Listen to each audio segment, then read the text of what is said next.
नमस्कार दोस्तों, आज हम जानेंगे रोड ट्रैफिक एक्सीडेंट में फिजियोथेरेपी का क्या रोल है। रोड ट्रैफिक एक्सीडेंट यानी जो एक्सीडेंट आपके रोड पे होते हैं उनके बाद नर्व इंजरी और या फिर बोन इंजरी, बोन फ्रैक्चर या फिर स्पाइनल कॉर्ड इंजरी जब हो जाती है तो उसमें पोस्ट ऑपरेटिव या प्लास्टर के बाद फिजियोथेरेपी का क्या रोल है।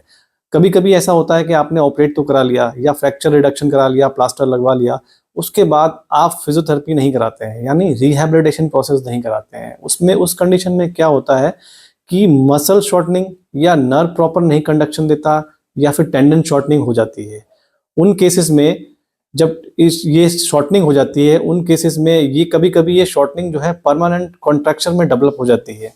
उस केस में बाद में अगर आप फिजियोथेरेपी कराएंगे तो वो रिजल्ट नहीं मिलता। जब भी आपको रोड ट्रैफिक एक्सीडेंट हो या फिर फ्रैक्चर या ऑपरेटिव कंडीशन के बाद आप जितना अर्ली फिजियोथेरेपी को स्टार्ट करेंगे उतना ही रिहैबिलिटेशन प्रॉपर होने के चांसेस बहुत ज़्यादा हो जाते हैं। जब इंजरी होती है उसके बाद जब प्रोसीजर वायरिंग या फिर प्लेटिंग या फिर कोई भी ऑपरेटिंग प्रोसीजर होता है तो मोस्टली सर्जन जो है हमेशा फिजियोथेरेपी को रिकमेंड करते हैं कि आप जस्ट आफ्टर प्रोसीजर आप फिजियोथेरेपी स्टार्ट कराएं, क्योंकि बेटर रिजल्ट तभी आते हैं। लेकिन कुछ पेशेंट्स जो होते हैं मिस इन्फॉर्मेशन या अपना कुछ उनका बजट इशू होता है, रिहैबिलिटेशन प्रोसेस को थोड़ा डिले कर देते हैं। उस केस में जब डिले कर देते हैं या फिर नहीं कराते हैं, उस केस में सर्जरी की कोई प्रॉब्लम नहीं होती, क्योंकि रिहैबिलिटेशन आपने प्रॉपर नहीं कराया है। नर्व, टेंडन, मसल या फिर लिगामेंट्स को प्रॉपर मोबिलाइज या स्ट्रेंथन नहीं कराया है। उस केस में क्या होता है कि प्रॉपर जो है उसमें रिजल्ट नहीं आ पाते हैं और आप सोचते हैं कि सर्जरी में कोई दिक्कत हुई है या और कोई प्रोसेस में दिक्कत हुई है। यहाँ पर सबसे ज़्यादा आफ्टर फ्रैक्चर या फिर आफ्टर ऑपरेटिव सबसे ज़्यादा इंपॉर्टेंट रोल है फिजियोथेरेपी का। जब आप प्रॉपर फिजियोथेरेपिस्ट से, अगर आपको न्यूरो कोई इंजरी हुई है तो मास्टर्स जो न्यूरो में होते हैं जिनने स्पेशलाइजेशन कर रखा है न्यूरो कंडीशंस में, उनसे आप फिजियोथेरेपी कराइए।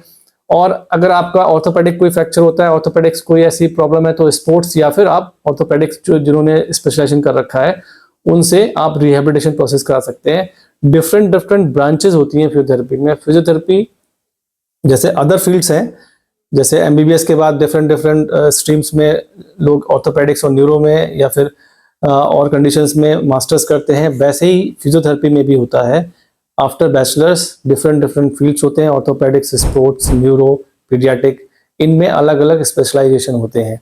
तो जिस टाइप की इंजरी होती है उस टाइप के स्पेशलिस्ट को आपको दिखाना चाहिए और प्रॉपर रिहैबिलिटेशन कराना चाहिए। यहाँ पर हम ममता वेलनेस में हम स्पोर्ट्स इंजरी, ऑर्थोपेडिक कंडीशन और paediatric rehab and neuro rehab पे पूरा फोकस करते हैं। और जो भी कंडीशंस इनके अकॉर्डिंग आती हैं रिहैबिलिटेशन से, या डायरेक्ट इंजरी या डायरेक्ट कोई प्रॉब्लम आई है, बैक पेन, सियाटिका या सर्वाइकल, इनको हम डायरेक्टली डील करते हैं। और पोस्ट ऑपरेटिव केस में जो हमारे पास रेफर होते हैं पेशेंट्स, उनको हम रिहैबिलिटेशन कराते हैं।